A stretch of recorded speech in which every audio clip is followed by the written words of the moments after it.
குரு பெயர்ச்சி விழாவை முன்னிட்டு தூத்துக்குடி மாவட்டம் திருச்செந்தூர் சுப்பிரமணிய சுவாமி கோவிலில் ஏராளமான பக்தர்கள் குவிந்து வருகிறார்கள். ஆயிரக்கணக்கான பக்தர்கள் கடலில் புனித நீராடி பக்தி பரவசத்துடன் சுவாமி தரிசனம் செய்து வருகின்றனர்.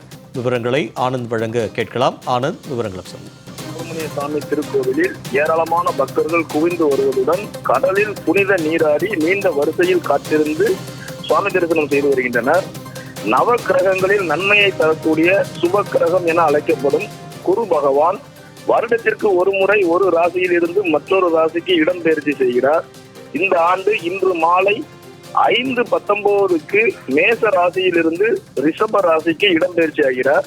இதையொட்டி தமிழகத்தில் மிக சிறந்த குருஸ்தலமாக கருதப்படக்கூடிய முருகப்பெருமானின் அறுபடை வீடுகளில் 2ஆம் படை வீடான திருச்செந்தூர் அருள்மிகு சுப்பிரமணிய சுவாமி திருக்கோவிலில் இன்று அதிகாலை முதலே பக்தர்கள் குவிய துவங்கினர். இன்று குருபெயர்ச்சி தினத்தை முன்னிட்டு கோவிலில் அதிகாலை 4 மணிக்கு நடை திறக்கப்பட்டு 4:30 மணிக்கு விஸ்வரூப தீபாராதனையும் 6 மணிக்கு உதய மார்த்தாண்ட அபிஷேகமும் நடைபெற்றது. தொடர்ந்து இன்று மாலையில் முருகப்பெருமானுக்கு குருபெயர்ச்சிக்கான சிறப்பு பூஜைகள் நடைபெறுகிறது.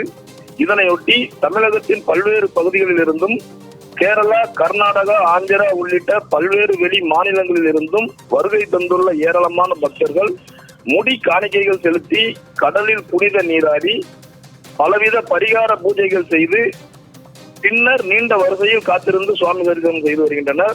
இதன் காரணமாக கோவில் வளாகம் முழுவதும் பக்தர்கள் கூட்டம் அதிகமாக காணப்படுகிறது. தகவலுக்கு நன்றி ஆனந்த்.